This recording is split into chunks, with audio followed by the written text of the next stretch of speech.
Садақалардың ең абзели, ең мықтысы қайсы деді әлі?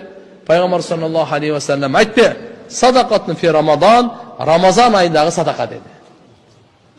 Башқа айлардағы садақа деді, өзінің соғы бар, деңгелі бар.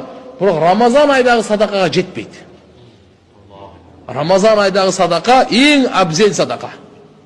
Ошон үчүн ким садақа кылам десе, ким кайрымдуулук кылам десе, ким жакшы иштерди кылам десе, Рамазан айда кылсын да.